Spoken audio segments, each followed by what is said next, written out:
ఆంధ్రప్రదేశ్ రాష్ట్ర వ్యాప్తంగా ఇప్పుడు ఎన్నికల వేడి పుంజుకుంది. అధికార ప్రతిపక్ష కూటమిలతో ఒక్కసారిగా దద్దరిల్లుతూ ఇక ప్రజల వైపుకు వెళ్తున్నారు. అయితే ఇదే సమయంలో తెలుగుదేశం పార్టీ అధినేత మాజీ ముఖ్యమంత్రి చంద్రబాబు నాయుడుకు ఊహించని ఒక బిగ్ ఉచ్చు దగ్గరికి రాబోతుందా అంటే ఏమో అవుననే సమాధానం కూడా గట్టిగానే వినబడుతుంది. ఇంతకీ ఏంటి? చంద్రబాబు నాయుడు గారు ప్రస్తుతం ఉన్నది బెయిల్ మీద ఉన్నారు. 53 రోజులు జైల్లో రాజమండ్రి సిటీ సెంట్రల్ జైల్లో ఉన్న చంద్రబాబుకు ఆరోగ్యం బాగాలేదు అని కారణాలు చూపుతూ ఎట్టకేలకు రెగ్యులర్ బెయిల్ కూడా ఆయనకు లభించింది. ఆ తర్వాత ఇక అదంతా మనకు తెలిసిందే. అయితే తాజాగా చంద్రబాబు కేవలం బెయిల్ పైన నడుస్తున్న తరుణంలో పలు కండిషనల్ బెయిల్స్ అయితే ఈయనకు ఇచ్చడం జరిగింది. చంద్రబాబు గారు ఎప్పుడైతే బెయిల్ మీద బయటకు వచ్చారో కోర్టు కొన్ని పరిధులు పెట్టారు, కొన్ని రూల్స్ అండ్ రెగ్యులేషన్స్ ఇచ్చారు. అయితే దాన్ని తప్పుతున్నారు అంటూ ఇప్పుడు ప్రస్తుతం అధికార పార్టీకి సంబంధించిన వాళ్ళు ఆల్రెడీ కోర్టులో కేసు వేయడం, అది ప్రస్తుతం సుప్రీంలో విచారణకు రావడం కూడా తెలుస్తుంది. చంద్రబాబు నాయుడు మెడకు ఉన్న AP skill development case bail రద్దు చేయాలి అంటూ దాఖలైన పిటిషన్ ఈరోజు సుప్రీంకోర్టులో విచారణ జరగబోతున్నట్టుగా తెలుస్తుంది. Justice Bella Trivedi, justice Pankaj Mittal ధర్మాసనం ముందు ఈ విచారణ ఈరోజు మధ్యాహ్నం జరగబోతుంది. చంద్రబాబు కుటుంబం అధికారులను బెదిరిస్తుందని, వెంటనే బెయిల్ రద్దు చేయాలని గత వాదనల సందర్భంగా కోరారు ఏపీ ప్రభుత్వ తరపు నుంచి న్యాయవాదులు.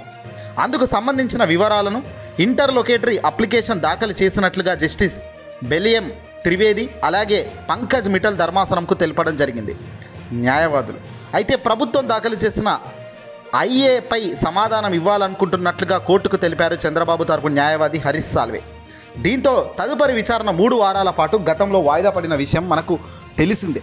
ఇప్పుడు ఆ విచారణ ముందుకు వచ్చింది సుప్రీంకోర్టు ముందుకు.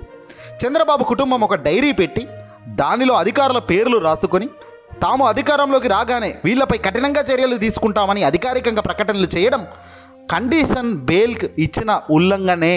దీన్ని ఇప్పుడు ఆంధ్రప్రదేశ్ తరపున న్యాయవాదులు సీరియస్గా తీసుకున్నారు. ఈ పిటిషన్ ప్రధాన ఉద్దేశం ఏమిటని ప్రభుత్వ న్యాయవాదులను జస్టిస్ బెల్లా త్రివేది ప్రశ్నిస్తున్నారు. బెయిల్ రద్దు చేయాలని కోరుతున్నట్లుగా ముకుల్ ఈ సందర్భంగా చెప్పడం జరిగింది ఏపీ ప్రభుత్వం తరపు నుంచి. ఎందుకంటే ఇచ్చిన బెయిల్ షరతులను ఉల్లంఘిస్తూ పైగా అధికారులను బెదిరిస్తూ రెడ్ బుక్లో ఈ పేర్లు రాసుకున్నాను, అధికారంలోకి రాగానే వీళ్ళు హంతు చూస్తామంటూ డైరెక్ట్గా చెప్పడం ఇది పూర్తిగా కోర్టు ఇచ్చిన రూల్స్ను దాటడమే అన్నది క్లియర్గా తెలుస్తుంది. దీనిపై వాదోపవాదనలు జరుగుతూ ఈరోజు మరోసారి విచారణకు వచ్చింది. చంద్రబాబు గారి బెయిల్ అయితే రద్దవుతే పరిస్థితులు ఎలా ఉంటాయి? చంద్రబాబు బెయిల్ రద్దవుతే హుటాహుటిన మళ్ళీ ఆయన్ను అరెస్టు చేస్తారు, తదనంతరం మళ్ళీ జైలుకు పంపిస్తారు. ఇప్పుడు ఉన్న బెయిల్ను కూడా లెక్క చేయకుండా నన్నెవడు ఏం చేయలేడులే అన్నట్టుగా చంద్రబాబు ప్రవర్తిస్తున్న తీరు చూస్తుంటే నిజంగా ఆశ్చర్యం కలుగుతుంది. ప్రభుత్వం లేవనెత్తిన ఈ ప్రతి అంశానికి తాము సమాధానం చెప్పలేమని కాస్త సమయం ఇవ్వాలని కోరుతూ దాన్ని నెట్టుకొచ్చే ప్రయత్నం చంద్రబాబు న్యాయవాదులు చేయడం విడ్డూరం. 2 వారాల్లో కౌంటర్ దాఖలు చేయాలని గతంలోనే ఆదేశించిన ధర్మాసనం ఇక 3 వారాల తర్వాత తదుపరి విచారణ ఈరోజు ధర్మాసనం ముందుకు రావడం విశేషం. అందరి చూపు ఇప్పుడు స్కిల్ స్కామ్లో చంద్రబాబుకు బెయిల్ ఏమైనా రద్దవుతుందా అనే ఆసక్తిగా ఎదురు చూస్తున్నారు. జస్టిస్ బెల్లా ఏం త్రివేది, జస్టిస్ పంకజ్ మిట్టల్ ధర్మాసనం ముందు ఈ విచారణ ఈరోజు జరుగుతుంది. చంద్రబాబు బెయిల్ మంజూరులో తమ వాదనలు ఆధారాలను హైకోర్టు పరిగణంలోకి తీసుకోలేదని, ప్రభుత్వ ధనం దుర్వినియోగం అయ్యిందని అంశాన్ని కోర్టు పరిగణంలోకి తీసుకోలేదని ప్రధానంగా పిటిషన్లో పేర్కొంది సిఐడి. మరి ఈరోజు సుప్రీంకోర్టులో విచారణ ఏం జరుగుతుంది? బెయిల్ ఏమైనా రద్దు చేసే అవకాశం ఉంటుందా? చంద్రబాబు గారికి మరిన్ని కండిషన్స్ ఏమైనా పెడతారా? చూడాల్సిందే. ఏదేమైనా ఇది బాబు గారికి పెద్ద ముప్పు లాంటిదే.